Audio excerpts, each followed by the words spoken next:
10. Focus. The game may be called Five Nights at Freddy's, but in reality, is the game about Bonnie? Now this comes from the fact that Scott, while playtesting the game, was actually most scared of Bonnie, since he ended up having nightmares about the character. I mean, this is no secret. Freddy was also originally not going to move from the center stage, only scaring the player if they ran out of power. So the only animatronics you'd really have to deal with would have been Bonnie, Chica, Foxy, and Golden Freddy. And every character other than Bonnie has some form of area or mechanic that makes them invisible, at least for a time. Chica can go into the kitchen, Foxy doesn't come out unless you forget to check on him, and Golden Freddy is a rare occurrence, and that only really happens towards the other nights. So the only real consistency is Bonnie. And if Scott considered Bonnie the scariest animatronic and wanted the game to be scary, it would make sense if Bonnie ended up becoming the main focus. And at 9, Freddy looked alike. There are some FNAF community members who have seemed to think that Bonnie looks awfully similar to Freddy, and it's something I picked up on as well during my analysis of the FNAF 3 bad ending, link to that up in the top right corner. Their facial structure is relatively similar, especially when compared to Chica or Foxy, so why could this be? Well, it comes from FNAF 2. The withered animatronics are meant to be the original ones, however, Bonnie is missing their face. It's believed that when FNAF 2 ends and the toy animatronics are scrapped, that they repair the originals, which is true. But since Bonnie is missing his face, they use a Freddy face as a form of template to recreate the original Bonnie. So that's why Bonnie may have some features that looks the same or has an essence of Freddy. I mean, it could absolutely be what happened, given that the toy version of Bonnie is so different from the original, but I mean, it's probably just similar because it's a video game model, or because, you know, they were made by the same guy. That would also make a lot of sense. And at 8, Funtime Bonnie. When Sister Location came along and the Funtime animatronics were introduced, we had a lot to say about some of our missing lineup. The main one being Chica. But while there was no Funtime Bonnie per se, we did get a hand puppet version of Bonnie called Bon Bon. But who are we kidding? That's not good enough. But luckily the source code of Scott's website, scottgames.com, came in clutch and provided us with a potential explanation as to where our furry little wouldn't be furry in this context friend had gone. He was rented out. In the source code, theorists found the phrase Chica's Party World in a slightly abbreviated form, which led us to the conclusion that Funtime Chica had been rented out to her own themed restaurant called Chica's Party World, and this caused us to draw similar conclusions for Bonnie, perhaps not being rented out to a specific restaurant or location, but possibly for a birthday or some other event. While we didn't see them mentioned, it's still nice to think that Bonnie was still alive. That or William just didn't have enough combined remnant metal to make another animatronic. Number 7. Surprise Bonnie! Another theory is that Bonnie isn't actually left out of the game at all, it's just that they were simply not in the trailer. Instead of Bonnie being a character that we'll never see, they're simply a character who hasn't shown up yet but will eventually. Instead of Bonnie being a featured character, that might be an Easter egg or some kind of animatronic surprise that is waiting around the corner to meet us. Anyone see that bowling alley? That could be all the Bonnie we get, honestly. Although it is important to note, just because we haven't seen neither tail nor ears of Bonnie as an animatronic, doesn't mean they aren't just lurking somewhere in the game behind the scenes. Perhaps they aren't in the main band, but instead are relegated to their own super secret attraction, or perhaps they're just chilling at the bowling alley, and we just haven't seen them yet. And at 6, Chocolate Bonnie. Chocolate Bonnie is certainly one of the more interesting animatronics added by the AR game Special Delivery. It's funny, because I made a whole list about animatronics that would taste good and this was just a gimme. But why is this a thing? Like, sure, it was for Valentine's Day or Easter or whatever, but like, what is the in-universe reason for these animatronics? Like, Chocolate Bonnie literally has a whole chunk taken out of him and has candy buttons and sprinkles like those cosmic brownies. Like, what compelled the Fazbear Entertainment Company in-universe to create an animatronic out of chocolate? Like, even the endoskeleton is chocolate. I feel like this was like a joke pitch from someone that like they gave at a meeting to try to illustrate how ridiculous they would go, and someone took it seriously. Like when I jokingly suggested top 10 scary old town roads and they actually made it on Most Amazing Top 10. I think that was me. I know I made some ridiculous suggestion that I thought that they would take as a joke and then they actually made it. And that's like the most ridiculous video that I can think of off the top of my head. So I feel like that was me. I feel like that's it. But it's been so long that I've forgotten. I feel like Liam was like, oh yeah, Lil Nas X. And I was like, top 10 scary old town roads. And he's like, yes. I said, no. Halfway through in at number 5, leader.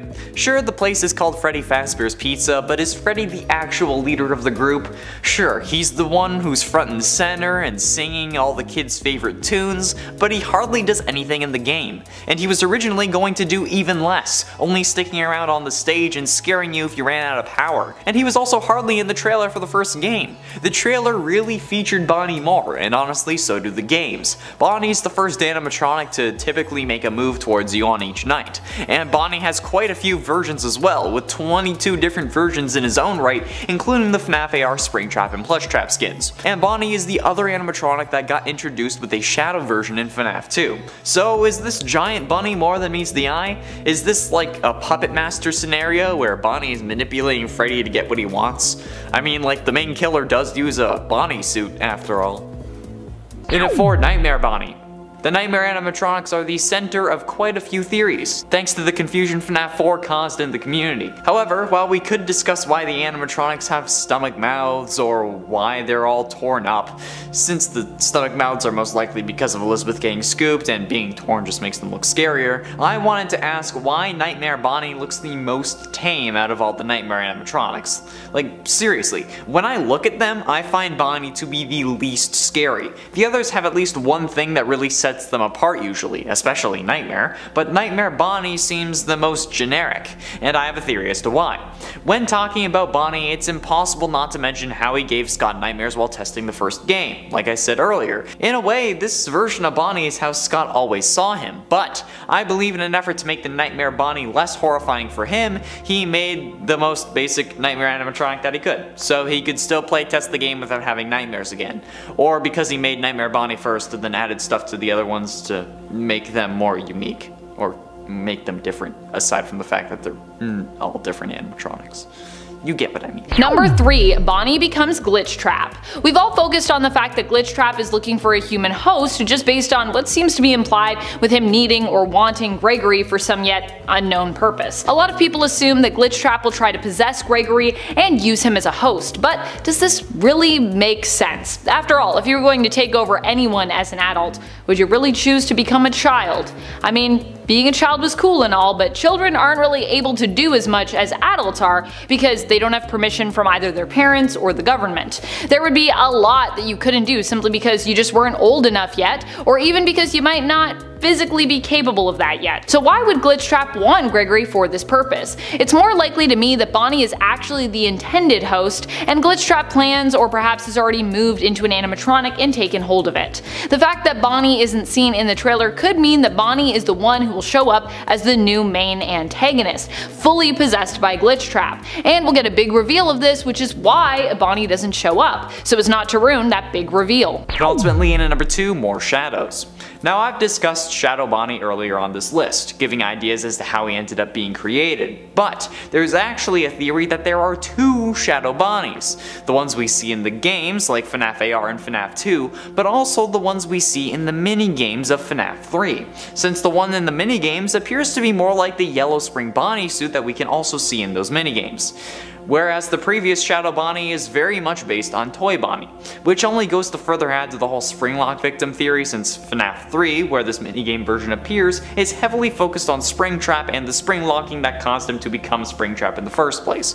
Then again, this theory wasn't really prominent until the release of FNAF 3, when we learned of an unfortunate incident at the sister location involving multiple and simultaneous Springlock failures, so yeah. But it's still a theory. A Shadow Animatronics theory! Thanks for watching! But don't leave, I still have number 1. Finally, in at number 1, Jeremy. This is all but confirmed at this point, being considered canon by many, and by many I mean basically everyone. However, it's still technically a theory until Scott actually 100% confirms it. So, who is the one possessing Bonnie? Most assume it to be a kid named Jeremy. Why, you ask? Well, thanks to FNAF 3 and FNAF 6. FNAF 3's endings feature the heads of the original 4 or 5 animatronics, laying on the ground with lights either on or off. I mean, like, those are really the only 2 options. However, the placement of the heads is something to take note of, since in the FNAF 6 Lorekeeper ending featuring the gravestone picture, it also has a similar placement to the heads, with one remaining mysterious and away from the others, this one being Cassidy's grave behind the grass, relating to Golden Freddy's head in the back of the FNAF 3 Bad ending. The other graves go as follows: Gabriel, Fritz, Susie, and Jeremy, and the animatronic heads go Freddy, Foxy, Chica, and Bonnie, which kind of annoys me, since the most common way I've heard the animatronics listed off is Freddy, Foxy, Bonnie, Chica. I mean, like, it's just like a slight OCD moment, because it just sounds right, you know? Like, it's long, then short, then long, then short, and then the B and C's are in proper order, but the F's are more abundant, and that's why they're at the front. Okay, I'll stop talking now. And at 10, Springtrap. It seems weird to me that Springtrap isn't Fredtrap. Like, why would William use a spring Bonnie suit instead of a spring Freddy, the mascot of the company? Maybe Bonnie is a more popular animatronic despite not being front and center, or maybe it's because using Golden Freddy would bring too much attention because he is the mascot of the company. Maybe both. I don't know. But in-universe reasons aside, I think I know why this is the case in our world. It's common knowledge by now that Scott Cawthon, while developing FNAF 1, was given nightmares after being jump-scared by Bonnie during the playtest of the first game. This didn't happen with any other animatronic, so Scott ended up finding Bonnie to be the scariest. Maybe that's why Afton chose it, because Scott wanted the last game of the series to be scarier. And before you get mad, in an interview, Scott Cawthon said that FNAF 3 was planned to be the end of the series, so Springtrap would have been burnt, and that's why the puppet was there on some rare screens. However, the community was disappointed with the Springtrap jump scare, and that's why he made FNAF 4, and then 5, 6, 7, and 8. Since Scott thought Bonnie was the scariest though, it only makes sense for the killer to use the suit in the intended final game. But I can't be sure because I've never talked to Scott. Like, Scott, hit me up though. Let's chat. And at 9, Bonnie Run Run Run. Bonnie run, run, run, faster than my Foxy. Oh god. It's actually interesting though, since in the original FNAF 1 trailer, we never see Foxy or Pirate's Cove for that matter, and the only running animatronic is Bonnie. I find this odd because, well, why wasn't Foxy there? Myself and others think that perhaps it was because he wasn't added. You see, as you playtest the game, you find balancing issues and bugs that you need to fix, and as of this trailer, perhaps the game was too difficult with a giant bunny that was always sprinting at you, or perhaps it was too frequent or it was causing issues. So in an effort to balance the game or make it scarier, Scott added Foxy and Pirate's Cove to make Bonnie less overpowered. I mean, other than Bonnie, only Foxy comes down that hall if you let him. It was also probably a way to fix the just never opening the camera strategy that Foxy does end up preventing, and in Ultimate Custom Night, the two animatronics that you can see in Pirate's Cove are Bonnie and Foxy. Interesting. Also guys, if you're enjoying the video, be sure you hit like and subscribe for more videos like this because, you know, the algorithm hates everyone and it lets us know what you want to see more of. And at 8, Easter Bonnie. The Easter Bonnie animatronic from FNAF AR is something that we never really understood. Like, why did Fazbear Entertainment create an Easter version of Bonnie? Like, I get that it's a riff on the Easter Bunny, but do they use this when the place opens around Easter? Because, like, if not, it just seems like a waste. I have an idea though. What if they're using it to try to take over holidays? Think about it. I know it sounds outlandish, but I mean, like, Fine Bros tried to trademark the word react, so. They also have multiple holidays represented with special animatronics. Easter Bonnie and Chocolate Bonnie, Liberty Chica and Firework Freddy, Katrina Toy Chica, Heartsick Baby and Blackheart Bonnie, Shamrock Freddy. There's even an unused Easter Chica, for crying out loud. That's 4 separate holidays that Fazbear animatronics have no business in, with animatronics representing them. Like, why? Like, I feel, personally, like Fazbear Entertainment is the FNAF universe's Disney. Like, they want to literally own everything, and this includes the holidays. They want $1 every time someone wears green on St. Patty's Day. Every time someone ends up in a dumpster drunk on St. Patty's, they want a nickel. I'm not speaking from experience. Every time a kid finds an Easter egg, it has to have a token for Freddy Fazbear's inside. That's what this company wants. A total, absolute monopoly. And you know what? They're close. They really are. Firstly, based off of what we're expressly told in-game, it could actually be possible. All we really know is that Bonnie ended up going into Monty Golf around 4 AM, and then that was the last place he was seen. Quote from the duffel bag. Security report, 12:24 AM. Bonnie is seen leaving his green room in Rockstar Row, heading east towards the atrium. 2:40 AM. Bonnie enters the East Arcade. 4:12 AM. Bonnie enters Monty Golf. That's That's the last of a repaired Bonnie that we ended up seeing, since in another bag we learned, quote, "With Bonnie out of commission, we are making Monty the new bass player. Parts and service has already done the proper adjustments. This could be a good thing. Monty could be even more popular than Bonnie." Which, in combination to the fact that Bonnie was last seen in Monty Golf, suggests that Monty is the culprit behind Bonnie's destruction. Which is odd, in my opinion, because like we know Monty loves smashing things, so like that's not the weird part about this. My thought is, where was Monty chilling before he moved into Rockstar Row? Like, we don't see any real living quarters in Monty Golf, and the only other animatronics that we see outside of the core 4 is the daycare attendant, who has his own room above the ball pit. So, where could Monty have been staying if not in Rockstar Row? Anyway, if Monty is to blame for the destruction of Bonnie, we could see Bonnie come back in the DLC. But unfortunately, it wouldn't be really to get revenge on Monty, since we see that Monty does indeed face justice. At least, justice if he was guilty for the crimes. And if not, then it was just destruction. There is another theory, however, that could counter this point if it's true. The idea that Glamrock Bonnie's endo was used to create the new body that Afton inhabits in the true ending, Burn Trap. Now, we've covered this in another video, link to that is in the iCard, but in that video we came to the conclusion that the entire endo wasn't used, since the shoulders on Burn Trap aren't wide enough compared to the male Glamrock endos. And the fact that Afton's muscle fibers, or nerves, again, still not quite sure what they are still connected, would prove that it's the old suit. But there are sections where the fibers are blocked, like on the left foot and left arm. Both things that he was missing, or were more damaged at the time, while in his scrap trap form. Seemingly suggesting that perhaps these specific parts came from Glamrock Bonnie instead of the whole endoskeleton. Maybe they were the only parts that they could use after Monty had his fun. Maybe they cut Monty off from destroying the rest of him, hence why he starts smashing his green room. We're not sure, and frankly the latter is just speculation, but it's still interesting. Originally, I was against the whole Glamrock Bonnie endoskeleton thing because, well, frankly, the body in the suit kind of disproved it for me. But I think I might have found a way to make it work. Like I said, looking at the model, I'm still not 100% sure. But if this was the Glamrock Bonnie endo, again, it would need to have broader shoulders, and actually it would need to be shorter. Unless they're like using the female endo for Bonnie, which wouldn't really make sense, so I don't think that they would, especially if they're gonna give Bonnie shoulder pads. But I mean, like, even if we scale them so they're the same height, the endos, when posed the same way, and I'm comparing to like an actual endo, not the Glamrock Bonnie fan art, they still don't line up.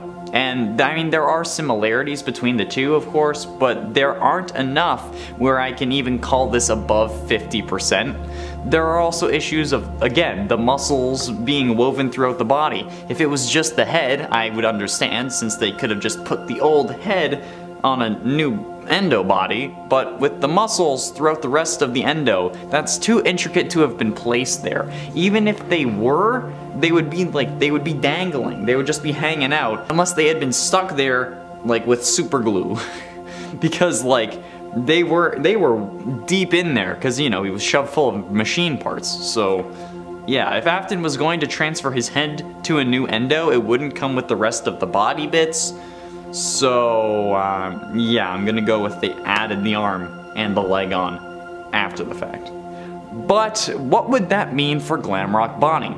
Well, it would mean that if decommissioning Bonnie was a part of Vanny's plan to resurrect Afton, there would really be no Bonnie available that you could bring back, since he would really just be decommissioned. And while the other animatronics do come back, losing a leg and an arm is worse than your legs, your eyes, or just being smashed, since he wouldn't really be able to hop around on one leg despite being a bunny, and since he only had one arm, he wouldn't really be able to crawl like Monty does.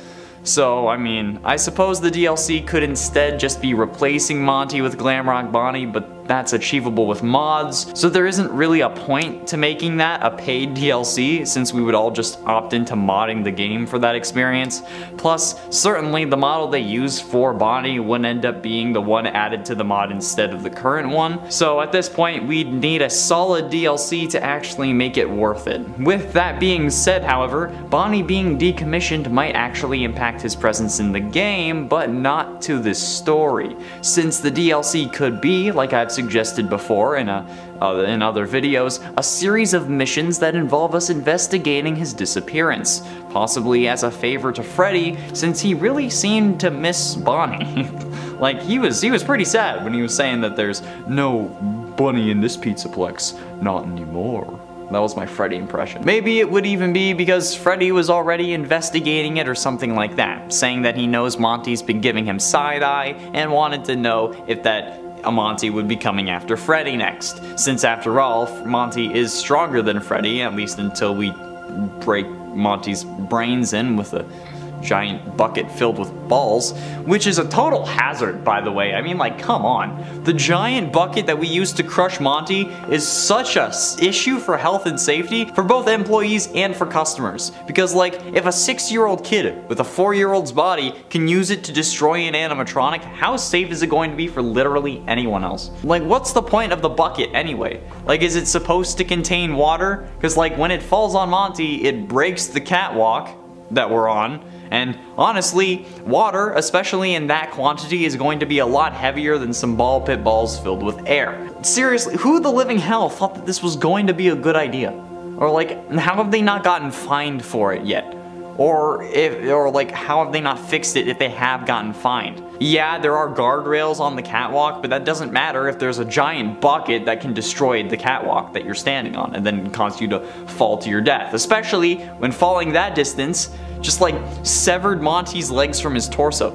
Anyway, sorry, rant aside, maybe once Freddy has Monty's hands, we're able to investigate the rest of what happened to Bonnie. Maybe we get into Monty's green room and then kinda like suss out what went wrong. And no, that was not an Among Us joke, despite me constantly making Among Us jokes about this game because Gregory is sus, he vented. But like, maybe in the end, we would find Bonnie's casing with a missing arm and a missing leg, and then we would know for certain that I'm right.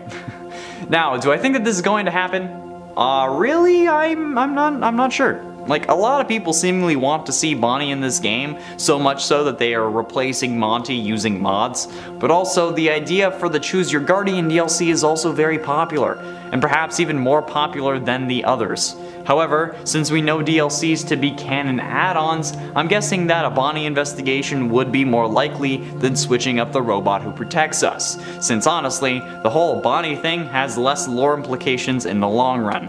Having someone other than Freddy protect us just seems like it would be too messy, especially with the fact that we would have to steal the other bits from the animatronics, and if we pick Roxy, then we have her eyes the entire game, which is kind of cheating. But like, you know, you get it? You do understand what I mean here? Like, I like the idea, but it's probably just gonna have to be a mod instead of actual canon DLC, okay? I hate to say it, even though I say it every time I talk about this mod. And it's 6, similar to Freddy. Last time I talked about how some fans think that Bonnie's face was remade using Freddy's as a template, hence why they look slightly similar. However, this time I want to discuss how not only their faces look similar, but how the rest of them does as well. Looking at the animatronics, each have a bow tie and no buttons, whereas no other animatronic in the first game has a bow tie or tie of any kind for that matter, unlike yours truly. They also have a similar body type, with their original versions basically being identical. And we know that Bonnie is meant to be blue, however this original version looks to be more purple than blue, which did confuse some people at the beginning. But if Bonnie was just a Freddy animatronic with different ears, that would explain the color difference between the original and the toy version. From what I understand about colors and how subtractive colors work, subtractive being when you subtract light from colors when adding them instead of adding it like you do on a computer, blue over Freddy's brown would result in the purplish color we see original Bonnie have. And I mean, like, if they already had another Freddy animatronic, it would be cheaper just to recolor it. So is Bonnie more than a Freddy face clone? And are they more alike than we first thought? Probably. I mean, it would save a lot of money. Number 5. Glamrock Bonnie. There are theories that Glamrock Bonnie does exist, but simply has been cut out of the trailer. Why? Well, we don't really know. But perhaps it's because showing Glamrock Bonnie would give too much away in terms of the gameplay or the story. It's possible that Glamrock Bonnie is either directly operating as our ally, or perhaps is tucked away in an area of the game that to show us would basically ruin the whole thing. Glamrock Bonnie could exist though, and perhaps could even have been temporarily taken out of service, which might even be why Montgomery Gator is there to begin with. With human bands, there are times when you might see a band with rotating bandmates as some get pulled into other projects. In this case, it could be because Bonnie is just glitching out, so maybe Bonnie's out for now but will be back? In at 4, Withered Bonnie. We assume that the withered animatronics are just decommissioned versions of the original 5 animatronics that were then improved for the opening of the FNAF 1 location. However, if that was the case, wouldn't they have found bodies inside those animatronics? In addition to that, look at FNAF 1 Bonnie in comparison to Withered Bonnie. Besides the missing face, do you notice anything different? That's right. Buttons. Withered Bonnie has 2 buttons on his chest, whereas FNAF 1 Bonnie doesn't. So how would these be the same animatronic? I guess you could say that they removed the buttons, but the bow tie also just seems off. And as we can tell from the FNAF VR parts and service minigames, the bow tie is a part of the animatronic, not like an actual bow tie that can be easily changed. Sure, this one is withered, but withered obviously in this context means partially destroyed. So why would buttons stick around only to later be removed? If they're on there after that, they're on there good. It just doesn't make sense to me. Also, the whole they would have found bodies in there, unless Afton was the one attending to them, but I mean, there would have at least been someone else helping. It's not like he would have done it all by himself, unless maybe he did, I don't know. Getting close to the end in number 3, Twisted Bonnie. The twisted animatronics are something we have yet to see in game, and that's probably going to stay that way, as a way to differentiate the books from the games, at least in a sense, other than them being books and games. However, what if this isn't the case and we've already seen the twisted animatronics? It's entirely possible. The whole concept that the twisted animatronics run off is that they twist reality. They twist what you see using discs that emit high frequency sounds, so you see what you'd like to see rather than what they actually look like, sort of an eye of the beholder thing, or they just have a fixed thing of what you see other than their actual appearance. Either way, we've seen something similar or potentially similar in Sister Location, located on Funtime Freddy's chest. The game calls this his power module, but if it powers the whole animatronic, why is it so easily removable and not plugged into anything? This led fans to conclude that this was our first look at these sound illusion discs, and that the Funtimes may be using them to conceal their real form, the twisted animatronics. It would make sense given that their endoskeletons are made of remnant of all 5 of the original victims, the missing children from the missing children's incident, and if that's the case, where is Twisted Bonnie? If there is no Funtime Bonnie, is it someone else? Someone like Ballora or Baby? Or is there an animatronic that we missed that is still out for our blood? Penultimately, in at number 2, Deep Connection. Now, last time I mentioned how Jeremy is the most used name in FNAF history, with multiple different characters having the name over various games. But what if I told you that they may be closer than we thought? Well, the first Jeremy is the one who gets killed by Afton and shoved inside the Bonnie suit. The next Jeremy gets his frontal lobe bitten by an animatronic in FNAF 2 and promoted to day shift. But the third Jeremy is where things get freaky. The third Jeremy was a playtester for FNAF VR, and was the tester before Tape Girl took over. Why did she take over though? Because Jeremy kicked the bucket thanks to being driven mad by Glitch Trap. Okay, so what? Really? I mean, like, why are you saying so what? This guy cut his face off with an office paper cutter, for God's sakes. He literally cut his face off thanks to being driven mad by Glitch Trap, a version of Bonnie, might I add. However, that's not where this connection gets freaky. Who else gets their face removed? Withered Bonnie.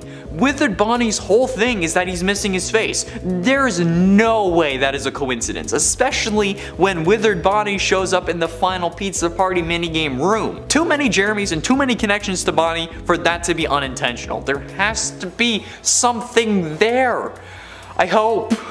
Finally, in at number 1, Ship Trap. It's always been a mystery to me why FNAF AR even exists. Not from like a merchandising perspective or anything in our world, but because they're using this surface to try to repair their reputation in their world, but these animatronics are hurting people. Like what the hell? Why? They know about it too. We learned that from the emails. But what irks me the most is that they're shipping out versions of Springtrap. Why?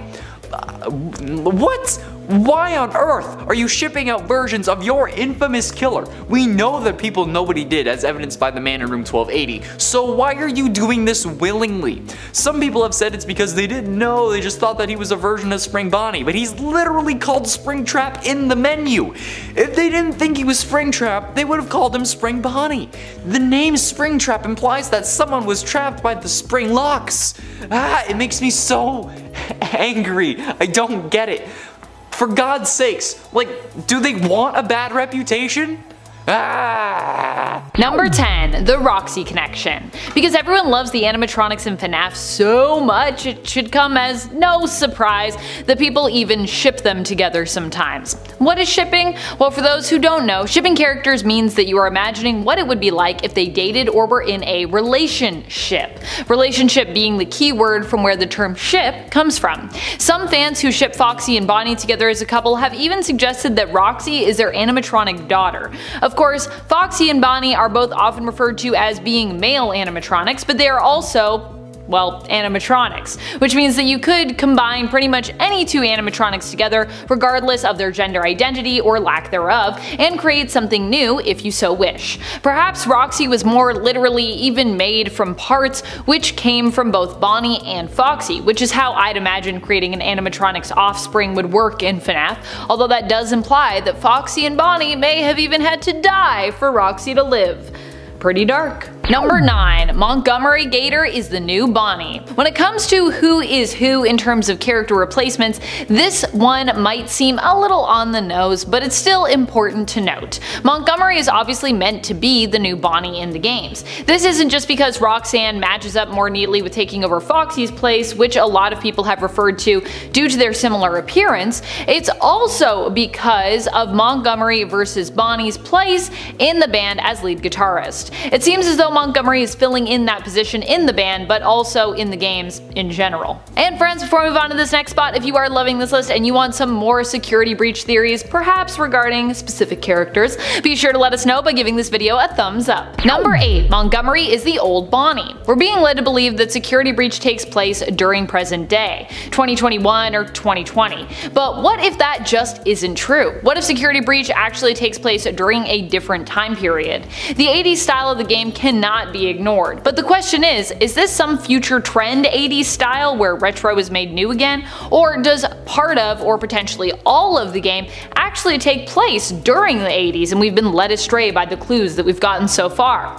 Is this some kind of weird misdirect? And if it does take place in the 80s, is it possible that Montgomery was only a temporary replacement for Bonnie who later rejoined the group afterwards? Perhaps because something bad happened either to or with Montgomery that got him removed from the group and dismantled, something that perhaps that game will explore. And at 7, Toy Bonnie. The FNAF 2 toy animatronics are pretty interesting. They're meant to be able to access criminal databases to detect predators and killers so that another missing children's incident doesn't happen. However, they attack us even though we haven't done anything wrong, at least to our knowledge. But remember, these animatronics are meant to protect kids, not adults. And as of night 7 in FNAF 2, we play as someone who looks exactly like the one who caused the missing children's incident. But I don't think that's what's happening here. I think these animatronics were intentionally flawed so that they would get scrapped. And look, that's exactly what happens. Why do I think this? Well, who made them? William Afton. We know this because he is the suit technician we hear about in FNAF 3, and we see him helping someone into a golden Freddy suit in FNAF 4's 8-bit minigames. So William was the one who made these animatronics, and he's also the one who caused the missing children's incident. So if these characters were meant to detect him, wouldn't he want them to just attack every adult so that they would end up being deemed defective, and then he would have another killing ground again? I mean, like, it makes sense to me. He could have just not programmed himself in, but honestly, that would probably be even more work, so he might as well make them horrible. Sounds easier. Number 6, time traveling Bonnie. What if Bonnie is in the game, but giving away just how they showed up would ruin the story for the fans? I've long been wondering if the entirety of Security Breach actually does take place in the present day. After all, we do see a ball pit in the trailer, and fans who have also read the Fazbear Frights books know that the main mention of a ball pit in that series involved time travel. It was a time traveling ball pit. Is it possible that this ball pit could also allow us to time travel, but instead of going to the dingy and grimy Jeff's Pizza, it takes us back in time to another Freddy's location, perhaps even the same location we are in the present, but as it was originally back in the 80s. Is it possible that through time traveling to the past, we could see Bonnie featured in the game, perhaps even a newer version of Bonnie than we're used to seeing, although a newer version to us, but still a version from the past. Does that make sense? We could even still see Bonnie glam rocked out for all we know. Halfway through in at number 5, Shadow Bonnie. Shadow Bonnie has been in the game since FNAF 2 and has even been one of the most recurring characters, making his way all the way into FNAF AR. But who is this mysterious pitch black rabbit animatronic? The most popular theory is that they are some form of springlock victim that wasn't able to possess the suit for one reason or another, so instead their agony manifests into a pitch black cloud of pain shaped to look like the thing that killed them. And that's pretty haunting in and of itself. But what the heck is going on with the fact that it looks like Toy Bonnie? Toy Bonnie isn't a springlock suit, it's just a pure animatronic, so why would the agony manifest into looking like a non-springlock suit if they were killed by a springlock version?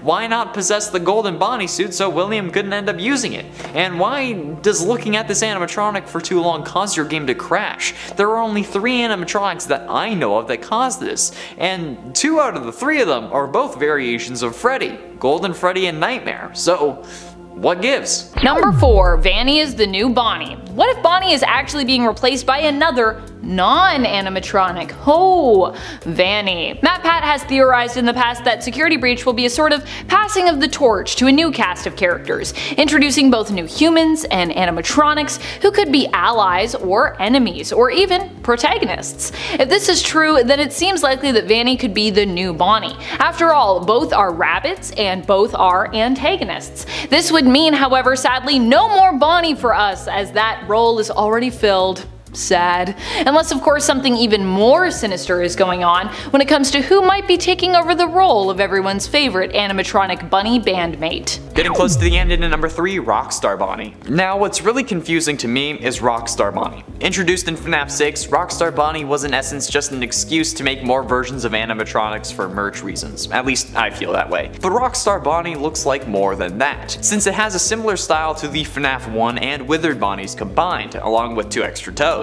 But what does this mean? Well, some assume that this meant it was the real repaired version of Withered Bonnie, since it was in the FNAF 6 location and that meant that it would have to burn, because you know, that whole thing was meant to just burn off everything having to do with Apton's killing spree, and Withered Bonnie was most likely the one that had the body in it, so having a kid inside would actually be better in this scenario rather than not, which is weird. Others thought that it was just a new animatronic entirely, but I'm here to set the record straight. Rockstar Bonnie is actually a revamped version of the original Bonnie, whatever version that may be, assumingly the version we see in FNAF 1. According to the at time of filming still currently canon fast facts, because they might be deemed uncanon later. An unused text file from FNAF AR reads, Rockstar Bonnie was developed from the original Bonnie for use in Freddy Fazbear's Pizzeria franchise operations, meaning that Rockstar Bonnie is just the original Bonnie with extra steps. So there you go, a theory combined with fact. Perfect unionization. Number 1, bunnies are bad. One theory suggests that Bonnie might not appear at all in this game because Fazbear Entertainment's Freddy Fazbear's Mega Pizzaplex is actually part of a soft reboot of the entire franchise. So, why wasn't Bonnie invited to this party? Because Bonnie is a bunny. And considering that Springtrap was the one behind the murders with William Afton wearing that suit, causing the incidents that had the location shut down in the first place, and basically made them go bankrupt, it would make sense for them to feel that it might just be best to stay away from all the bunny animatronics in general, just to be safe and make everyone feel more at ease. However, that probably still won't end up working out so well for them, as we know that Vanny and Glitchtrap are likely going to be causing a bunch of mayhem still in this game, and they're also both bunny figures. Yikes.